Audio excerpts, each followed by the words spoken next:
Benvinguts al podcast. Avui viatjarem al passat, concretament el 6 de juny de 1944, el dia en què va canviar el curs de la Segona Guerra Mundial, el desembarcament de Normandia, també conegut com Operació Overlord. Però sabies que aquell dia no va ser escollit només per motius militars, sinó per un element que aparentment sembla imprevisible? Pues la meteorologia.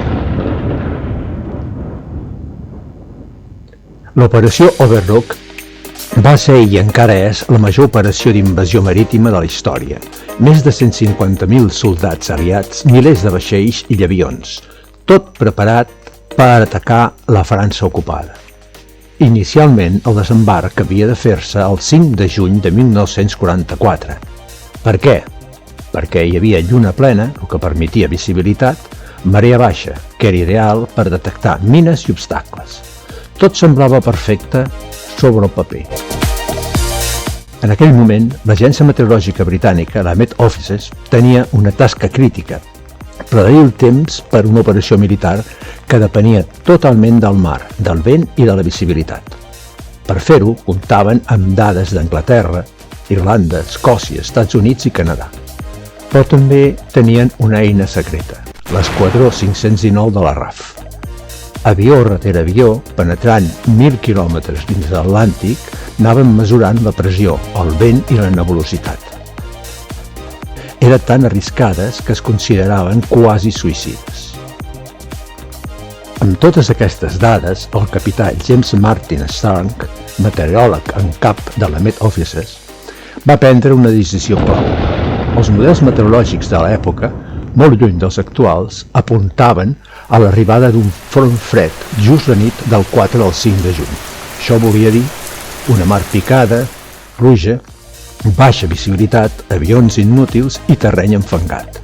Era la recepta perfecta pel desastre. Stark va presentar aquestes dades al general Eisenhower, comandant suprem dels aliats.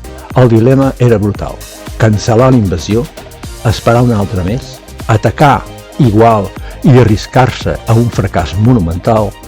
Després d'hores de debat, Eisenhower va prendre la decisió. El desembarcament s'ajornava el dia 6 de juny. I com havia predit Stark, el dia 5 una tempesta sobtada va assolar la costa francesa, mentre que a Anglaterra hi brillava el sol. El dia 6 de juny, el temps no era perfecte, però era suficient. La invasió va començar. La història va canviar rumb. Esperat un sol dia després, tampoc hauria estat possible. Una altra tempesta arribava el dia 7. I encara més sorprenent, si haguessin decidit esperar fins a la segona lluna plena, el 19-20 de juny, una de les tempestes més fortes de la dècada hauria destruït l'operació. La finestra era ideal, va ser exactament la de Stark va recomanar.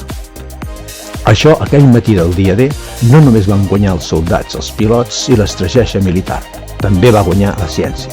La meteorologia no va ser un detall, va ser un factor invisible que va canviar el destí d'Europa.